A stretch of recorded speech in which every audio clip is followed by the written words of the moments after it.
দেশবরেণ্য অনেক আলেমদের মধ্যে খালেদা জিয়ার জানাজা পড়ানোর জন্য বেছে নেওয়া হয়েছিল মুফতি আব্দুল মালেককে। তারেক রহমানের সিদ্ধান্তের পর আব্দুল মালেককে অনুরোধ করা হলে তিনিও দ্বিতীয়বার না ভেবেই সায় দেন। খালেদা জিয়ার জানাজা পড়িয়ে আলোচনায় আসলেও আব্দুল মালেককে ভালো করে চেনে না এদেশের মানুষ। তবে মুসলিম বিশ্বে তার গ্রহণযোগ্যতা আকাশচুম্বী। সাধারণ পোশাক আশাকের মাঝে লুকিয়ে আছে তার জ্ঞানের সম্ভার।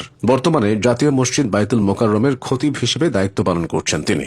এমনি তিনি এই দায়িত্ব অর্জন করেননি। ইসলামী আইন বিশেষজ্ঞ হিসেবে বিশেষ করে হাদিস শাস্ত্র সহ বিভিন্ন বিষয়ে গবেষণামূলক কর্মকাণ্ডের জন্য তিনি পুরো মুসলিম বিশ্বে সুপরিচিত। তার রচিত বই আল মাদখাল ইলা উলুমিল হাদিস শরীফ বিশ্বে বিভিন্ন দেশে হাদিস শাস্ত্রের পাঠ্য বই। মুসলিম বিশ্বে প্রখ্যাত আলেম আব্দুর রশিদ নোমানী, তাকি ওসমানী এবং সৌদি আরবের আব্দুল ফাত্তাহ আবু গুদ্দার সাথে হাদিস শাস্ত্র নিয়ে বিস্তর গবেষণামূলক কাজ করেছেন তিনি। সুনামধন্য মাদ্রাসা মারকাজুদ দাওয়া আল ইসলামিয়ার সহ প্রতিষ্ঠাতা আব্দুল মালেক বর্তমানে প্রতিষ্ঠানটির শিক্ষা সচিব ও উচ্চতর হাদিস বিভাগের প্রধানও তিনি। বাংলাদেশ কওমি মাদ্রাসা শিক্ষা কমিশনের সদস্য তিনি। এছাড়াও ভারতের ইসলামী ফিকহ একাডেমির সদস্য তিনি। হাদিস শাস্ত্রের উপর তার অন্তত 10টি গবেষণামূলক বই রয়েছে।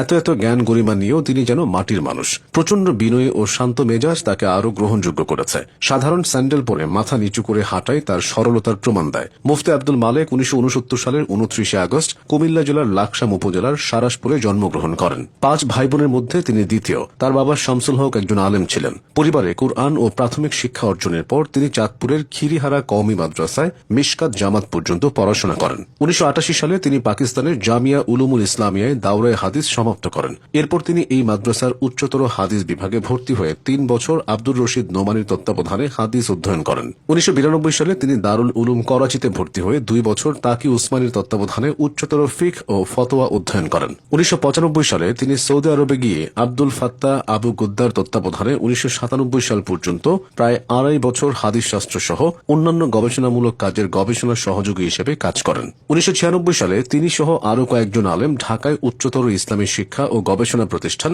মারকাজুদ দাওয়া আল ইসলামিয়া প্রতিষ্ঠা করেন। কওমি মাদ্রাসার সরকারি স্বীকৃতি প্রদানের লক্ষ্যে 2012 সালে বাংলাদেশ কওমি মাদ্রাসা শিক্ষা কমিশন গঠিত হলে তিনি তার সদস্য মনোনীত হন। মুফতি আব্দুল মালেক 2019 সালে ইসলামিক ফাউন্ডেশন বাংলাদেশের জাতীয় চাঁদ দেখা উপকমিটির প্রধান মনোনীত হন। লেখক হিসেবেও তার খ্যাতি ছড়িয়েছে।